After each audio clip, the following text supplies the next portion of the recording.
Olá, bem-vindo mais uma vez nesse humilde canal. Se você ainda não é inscrito, aproveita para se inscrever, é de graça, não vai chegar boleto na sua casa, não vai precisar pagar. Deixa o seu gostei ou o seu não gostei também, para acompanhar mais assuntos como esse que nós vamos trabalhar hoje, que é um assunto de geopolítica, muito interessante, muito discutido quando a gente fala sobre globalização.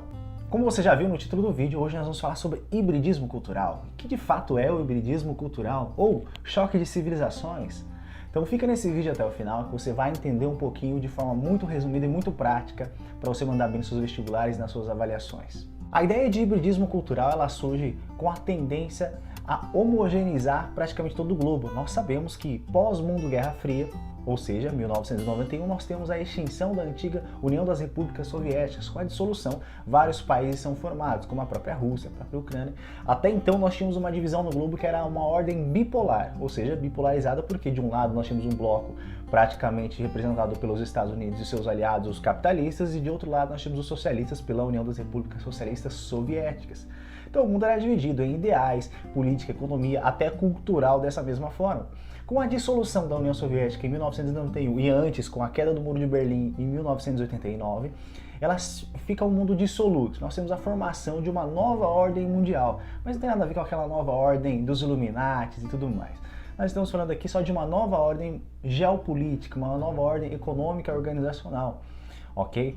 Então o mundo ele começa a ter várias outras fontes, com os Estados Unidos agora ficando sempre à frente, uma ordem monopolar, porque agora nós não temos mais dois blocos. Só que a partir da década de 1990 nós temos o surgimento de algumas outras potências, como é o caso do ressurgimento do próprio Japão, da própria China, que tem ganhado muita força, a própria União Europeia e alguns outros blocos econômicos, que é assunto para um outro vídeo. Se você quiser saber sobre esse vídeo, comenta aqui que eu posso fazer um conteúdo trabalhando como blocos econômicos, que são, qual é o ideal, qual o objetivo, né? União monetária, união aduaneira e por aí nós podemos falar nesse assunto. Um dos pioneiros a trabalhar com a ideia de hibridismo, o que seria algo híbrido? Seria algo mesclado. Imagina aí um carro que é híbrido, né? Ele funciona tanto a motor elétrico, a combustível fóssil e algum outro combustível que você possa imaginar. A mesma coisa seria uma cultura híbrida, uma cultura mesclada. Um exemplo disso nós podemos pensar na América Latina. O que é a América Latina? Você tirando os Estados Unidos e o Canadá, o que nós temos de restante da América nós consideramos como América Latina. Estados Unidos e Canadá, a América anglo-saxônica. Então, se você perceber, a América Latina, inclusive o Brasil, é um país extremamente miscigenado. Nós temos a formação oriunda de vários outros povos, ou seja, é uma cultura muito híbrida, muito mesclada.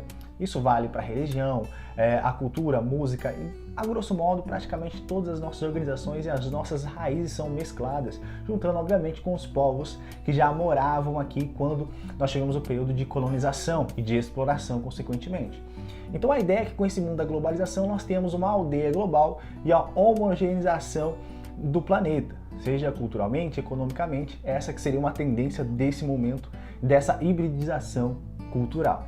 Mas surgem também algumas contestações, como é o caso na década de 90, Samuel Huntington. Ele escreve um livro chamado Choque de Civilizações, que diz, olha, pelo contrário, eu acredito que não vai haver de fato essa homogeneização, mas sim as identidades culturais locais vão ser reafirmadas, como por exemplo, pós-Guerra Fria, ele até exemplifica que os principais conflitos seriam de ordem cultural, não mais somente de ordem econômica, política, até informacional, como nós tínhamos, por exemplo, durante a Guerra Fria, a disputa armamentista entre as potências. Como é o caso, cita o caso do Oriente Médio. Você percebeu hoje os principais polos de conflito, eles estão localizados no Oriente Médio. Por exemplo, a disputa por Jerusalém entre os judeus, os muçulmanos e os cristãos, você tem ali uma tensão. Inclusive, muito recentemente, a guerra entre palestinos e os israelenses foi, de novo, alvo de várias notícias, várias reportagens, exatamente porque era um período extremamente religioso e aconteceram algumas problemáticas localizadas. E é uma guerra histórica, né? E não é raiz de agora. Então ele diz, olha, basicamente nós estamos de fato com essa ideia da globalização, mas a tendência é que ao passar do tempo, essa cultura ela vai ser reafirmada. Então, por exemplo, os judeus vão se reafirmar, os cristãos vão se reafirmar, ao invés de fato de acontecer ali uma mescla, né? Uma hibridização ou uma hibridação, como alguns autores chamam. Ok? São teorias a grosso modo, né, de modo generalizado, mas para que você entenda, então nós temos os que são acreditam de fato com o que falava o Peter Burke, que haveria de fato uma homogeneização, uma mescla intensa, tanto econômica, política, ideológica, cultural. E, de outro lado, alguns que acreditam que não haverá de fato essa mescla tão intensa, como é o caso de Samuel Huntington, que ele escreve O Choque de Civilizações. Alguns outros livros, alguns outros autores, como é o caso do próprio Rogério Heisberg, de Porto Gonçalves, que eles escrevem A Nova Desordem Mundial, falando sobre, apresentando alguns conceitos e alguns ideais para trabalhar com a ideia desse hibridismo cultural ou choque de civilizações.